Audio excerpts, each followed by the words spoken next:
Yep, je vais vous montrer un petit peu où nous sommes, quand même. Bon, là, il y a des vaches, là, juste derrière.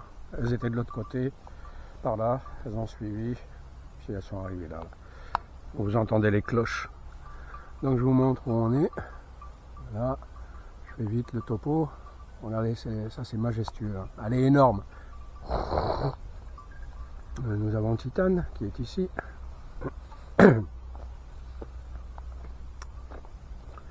Il y a Ambroise qui est derrière la charrette. Le panneau qui prend du soleil. Ambroise qui est là. Voilà. Parce que là-dedans il y a la bouffe. Titane qui est là.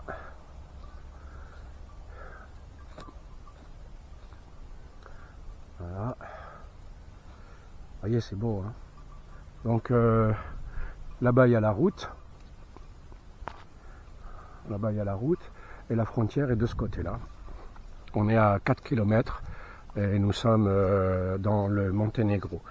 Alors nous sommes ici à Srpnica, entre Srpnica et Misevici. Voilà, à 4 km de la frontière du Monténégro. On a réussi à passer la frontière sans l'autorisation du vétérinaire, parce qu'il ne voulait pas qu'on passe, c'est tout. Je lui ai dit, mon cher ami, il y a deux choix possibles. La tente, le feu, le bois. Voilà. Là j'ai croisé un gars, parce que là-bas, un peu plus loin, là peut-être à 1 km, même pas, il y a un parc animalier pour enfants. Voilà.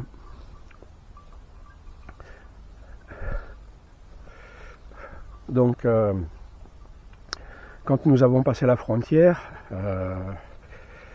c'était avant-hier soir, on a passé la frontière, on a tourné à gauche, on est allé à un petit parc à côté, ils ont récupéré mon passeport et les documents des ânes.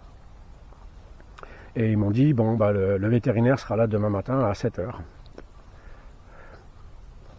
Et je suis retourné le voir avec les documents, j'ai récupéré les documents de Ambroise et de Titane, c'est des photocopies, hein. Là, ma famille a les vrais documents parce que un mois après notre départ de France, notre départ de La Ciotat, à je sais pas, à quelques kilomètres de La Ciotat, mais on a marché un mois. Et un peu avant le Paronnier. Voilà. Et des gens sont venus et puis nous ont volé les documents. Ils ont tout volé dans la charrette pendant que je dormais au bord de la rivière. Ça faisait un mois, donc j'étais pas très entraîné, j'étais fatigué, donc je les ai pas entendus. Et ils ont tout volé. Donc le matériel des ânes, les papiers des ânes, enfin ils ont tout volé, tout volé. Donc je reviens sur la... Donc c'est pour ça, je vous explique pourquoi ma famille garde les vrais documents, parce que pour éviter de me les faire revoler. Donc les documents, je les ai sur internet, je les ai sur mon ordinateur, je les ai sur une clé USB et je les ai en papier photocopie. J'en ai un double parce qu'il y a un mec super gentil, il m'a fait le double. Donc le vétérinaire qui voulait pas nous laisser passer, à la douane de la Croatie, ils ont essayé de négocier avec lui. Le chef carrément de la frontière, il m'a dit, le mec, il est fou, il est taré, quoi. Il a discuté avec lui au téléphone, il a essayé d'avoir son chef aussi. Il a dit, voilà, Jean-Ismaël, faut que tu fasses un forcing, faut que tu passes là-bas, et faut que tu fasses un forcing. Donc je suis arrivé en fin d'après-midi à la frontière. Il a fallu qu'on patiente. Ils nous ont dit le vétérinaire n'est pas là. Donc tu peux dormir ici. J'ai dit non, là c'est dangereux. Là d'un côté il y a les voitures qui passent là-bas parce qu'il y avait juste une bande d'herbe, quoi. Et je lui ai dit non, mais là-bas regardez il y a un chemin et je vais aller voir si je peux aller faire trouver un poste agréable. Donc j'ai pris le chemin et à 3 minutes à pied, il y avait un petit pont sur la droite que j'ai pris. Et après, je passe le pont, pof, il y avait un parc, enfin, c'était pas un parc, c'était un pré. Et on s'est installé là, et après, il y a un des douaniers qui est venu me voir en scooter, il m'a dit, ouais, à 7 h, il faut que tu ailles là-bas pour leur dire que tu es ici. J'ai dit, ok, il n'y a pas de problème. De toute façon, le temps que j'installe le camp, il sera 7 h. Très sympa, très sympa. Donc je vais à 7 heures, ils ont toujours mes documents, donc je discute avec la dame. Puis elle me dit ouais, tu parles un petit peu croate. Je dis non, j'ai quelques phrases de politesse. Et puis par exemple Yassam Gladan, j'ai faim. Donc elle m'a offert des paquets de gâteaux et une canette de Coca-Cola, très sympa. Et j'ai discuté avec un des gars qui lui avait un problème dans le sanguin, une espèce de cancer. Et il y a 10 ans en arrière, et puis il priait Dieu, et puis miraculeusement, alors qu'il était condamné, d'après ce que j'ai compris, eh ben, il a survécu. Donc maintenant, c'est un religieux, il croit en Dieu, quoi. Il croit au pouvoir divin. Voilà. Donc je discute avec eux, et puis je pars pour me coucher, et puis il me dit, si tu as besoin de quoi que ce soit, bah, tu viens ce soir, on est là, quoi. Moi j'ai dit non, mon ami, je vais dormir, parce que je suis fatigué. Donc je prends ce petit camp, puis le lendemain matin, je retourne à la douane. Donc l'équipe avait changé, c'était plus les mêmes personnes, parce que moi j'y suis allé après 7 heures. Et la dame, j'ai dit, ouais, j'ai besoin de mes papiers, il faut que j'aille voir le vétérinaire pour qu'il me laisse passer. Pour le forcing, comme il m'avait dit à la frontière croate. Voilà. Donc le mec, il démord pas. Il veut pas me filer le papier. Je lui dis, mais putain, t'as 2 choix possibles. C'est oui et non. Et lui, c'est non. C'était catégorique. Et je crois qu'il voulait que je lui file de la thune, quoi. Parce qu'il y avait un mec qui attendait là, il leur a tendu un billet de 50 pour avoir ses papiers, quoi. Voilà. Donc, il me dit, non, tu passes pas. Donc, je vais à l'accueil pour récupérer mes documents. Je dis, je parle avec la dame, je dis, le vétérinaire, il veut pas que je passe. Rendez-moi mon passeport, faut que je retourne en Croatie. Elle me rend mon passeport, mais moi, je suis toujours en Croatie, au Monténégro. Donc, je retourne à mon camp. Je range tout et j'ai mes papiers. J'ai les papiers des ânes et j'ai mes papiers. Et donc je prépare tout. Je reprends la route, je repasse par je longe la douane, tout ça, etc. Et le chemin que j'avais emprunté, il est après la douane. Donc je passe derrière un bateau qui était sur le côté gauche pour éviter qu'on me voie au maximum. Il y a un douanier qui me voit, mais tu sais, la transmission d'informations, comme elle n'est pas faite, le mec, il a dit non, lui, c'est bon, il a passé la frontière. Il n'est pas venu me voir, hein, il me regardait simplement passer. Et avec Ambroise et Titane, on est passé et on a passé la frontière. Et là, on est à 4 km de la frontière. Là. Donc là, je suis dans un champ, c'est pour ça. Au bout de 4 km, je me suis caché exactement. Hein, j'ai pris un chemin qui m'a amené ici. Voilà ce chemin que vous voyez là. Hein, celui-ci. Donc, si tu prends ce chemin, tu arrives au camp animalier. Ils m'ont filé de la nourriture pour les ânes et de l'eau. Ils m'ont filé de l'eau aussi, de l'eau potable. Donc je me suis dit, il faut que je sorte de la route principale parce que si le vétérinaire il passe et qu'il me voit passer, je suis dans la merde, quoi. Je suis dans la merde, il va me balancer. Donc je suis sorti à quelques kilomètres de la frontière et puis j'ai pris le chemin de terre. Voilà. C'est pour ça que demain matin, si on part, je ne sais pas vraiment si on va partir ou si on va rester, parce que mon but à moi, c'est quand même de me faire un petit peu oublier, quoi. Donc on est arrivé hier, on passe la journée aujourd'hui, on se repose. Peut-être que demain, on va se reposer encore, parce que c'est bien de tirer.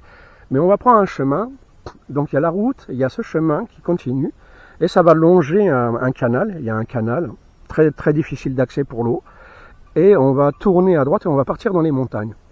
On va tourner à gauche, pardon, parce que j'ai regardé sur ma map, donc on va tourner à gauche.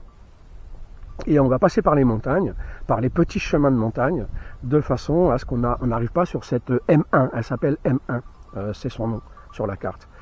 Et de façon à ce que personne ne nous voit passer, de façon à ce que je prenne un maximum de distance avec la frontière. Voilà.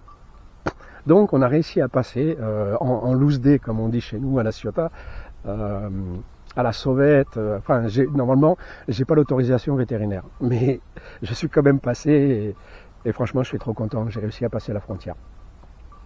Donc, on partira demain ou après-demain. Là-bas, peut-être à 1 km, il y a un hypermarket. Donc hier, j'ai fait des courses, je suis revenu ici, puis après, j'ai tout installé.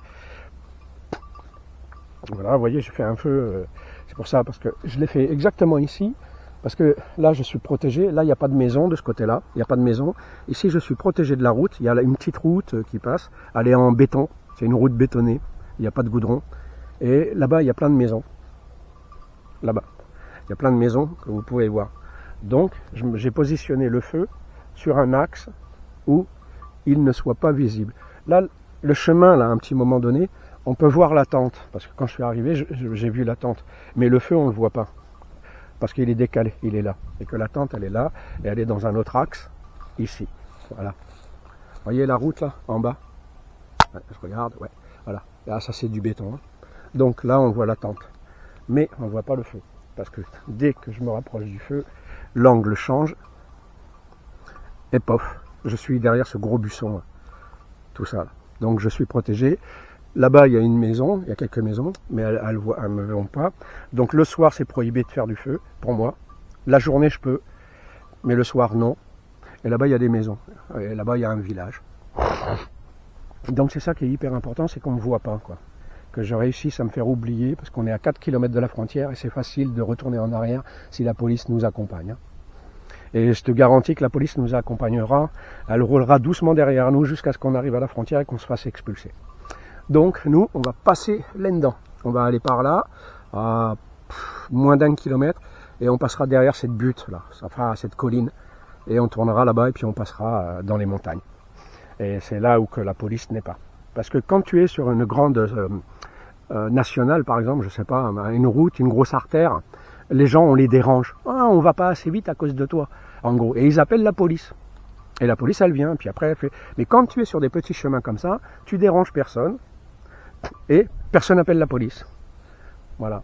Donc, après-demain ou demain, je sais pas, on va aller à une cascade d'eau. C'est là-bas, qui est à peu près à une dizaine de kilomètres. Donc on fera ça, quoi. Et on passera par les petites montagnes au lieu de prendre la grosse artère.